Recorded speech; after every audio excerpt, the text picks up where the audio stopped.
Olá, eu sou Adroaldo Monte Alto, estou aqui novamente para compartilhar com você mais um conteúdo relevante sobre direito imobiliário. Hoje eu gostaria de falar sobre um dos maiores focos de tensões, conflitos e, obviamente, de litígios com os quais eu lido na minha atuação profissional, os condomínios. Eu sempre recebo no meu escritório pessoas, moradoras de condomínio, com dúvidas das mais diversas sobre o que se pode ou não fazer dentro do condomínio. Doutor, eu posso alugar minha garagem para uma pessoa de fora? Doutor, meu vizinho pode fazer festa até depois das 10 da noite? Ou ele pode transitar pelo condomínio com o cachorro dele fora da coleira? O que eu respondo para esse tipo de dúvida é sempre a mesma coisa. Temos que consultar a convenção de condomínio.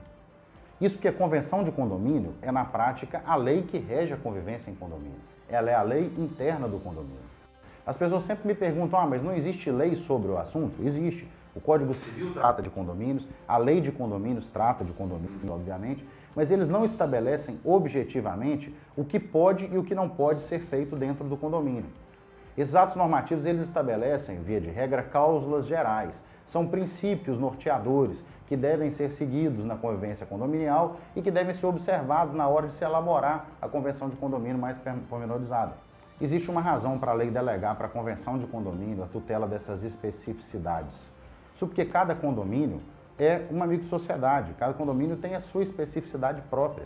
Existe condomínio horizontal, condomínio vertical, condomínio com elevador e sem, condomínio com salão de festa, condomínio sem salão de festa. E às vezes coisas podem ser comuns a todos os tipos de condomínio. É possível que cada assembleia ou cada grupo de condôminos, cada coletividade de condôminos se diverja sobre um determinado assunto. Por exemplo, num condomínio pode ser permitido ter animais e no outro ser proibido. Isso inclusive deveria ser observado pelos compradores dos apartamentos antes de se mudar. Quer dizer, se eu tenho cachorro e quero levar para o meu apartamento, consulta a convenção de condomínio para saber se aquele condomínio permite ou não. O problema é que a massacrante maioria dos condomínios, cerca de 95% eu diria, não possui uma convenção de condomínio de verdade, na prática. Você vai me dizer, mas como que o condomínio não possui uma convenção de condomínio? Na verdade, um dos documentos exigidos para fazer o registro da construção do prédio, lá quando ele está sendo construído, é a chamada Convenção Instituição de Condomínio, exigido pelo cartório de imóveis. Logo, todo condomínio precisa ter, na prática, em teoria, uma convenção de condomínio. Só que o que as construtoras fazem lá para poder só cumprir a formalidade do cartório é repetir as cláusulas gerais que eu já citei, que a lei traz. Repetir deliberações, repetir disposições que nada acrescentam ou que não resolvem os problemas dos conflitos da vida em condomínio. Então, essas convenções normalmente especificam que a representação do condomínio se faz pelo síndico, elas determinam que tenha que haver uma assembleia anual, determinam, por exemplo, que não possa haver alteração de fachada, mas eu te pergunto, o que é alteração de fachada? Se o morador altera, por exemplo, a cor dos vidros frontais do apartamento dele, todo mundo usa transparente e ele coloca verde, será que isso caracteriza alteração de fachada? Se alterar a esquadria, por exemplo, de metalon para alumínio, isso caracteriza alteração de fachada? Se a convenção de condomínio vem e diz que é proibido incomodar outros condôminos ou atividade ruidosa, o que é atividade ruidosa?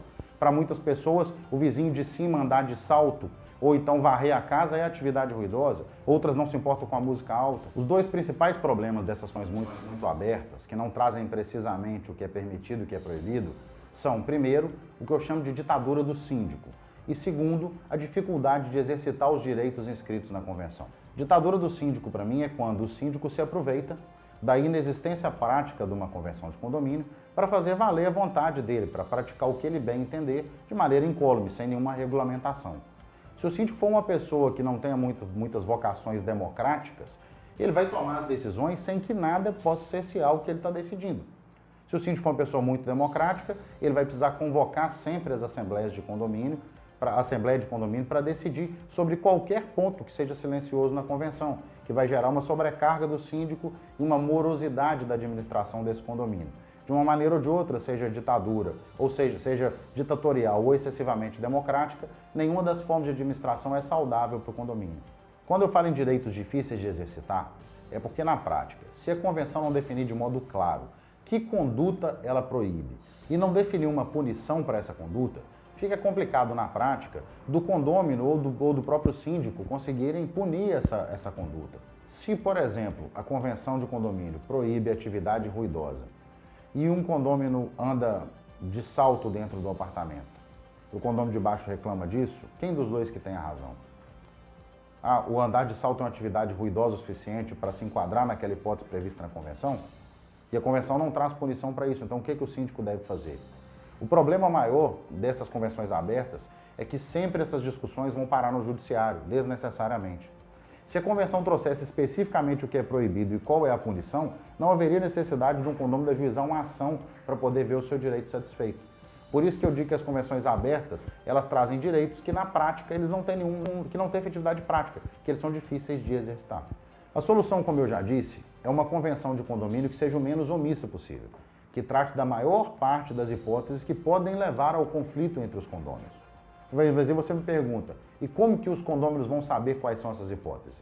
Aí que entra a importância grande de um profissional especialista, mais especificamente um advogado, especialista em direito imobiliário, em direito condominial. Eu recomendo um advogado porque é quem tem maior conhecimento da legislação e da redação técnica de um contrato, já que a conversão de condomínio é, em última análise, um contrato. E recomendo especialista em direito imobiliário, sobretudo condominial, por quê? Se o fim último da convenção de condomínio é prevenir conflitos entre os moradores, entre os condôminos, é importante que o profissional que vá elaborar essa convenção, ou que vá pelo menos direcionar a discussão, o debate prévio a essa convenção, seja alguém que tenha conhecimento dos gargalos, de quais as relações que normalmente geram conflitos. E o advogado que tem experiência nessa área, tem experiência atuando em demandas nessa área, ele vai saber exatamente o que normalmente chega ao judiciário, quais os tipos de relações que normalmente são mais conflituosas, para direcionar a deliberação dos condôminos no sentido de tutelar especificamente cada uma dessas relações. Se você gostou desse vídeo, dê um like aqui, deixa um comentário. Seus comentários e likes são o meu combustível para continuar produzindo esse conteúdo. Se inscreva no meu canal do YouTube, todas as semanas eu posto pelo menos um vídeo como esse lá. Tenha um bom dia e até o próximo vídeo.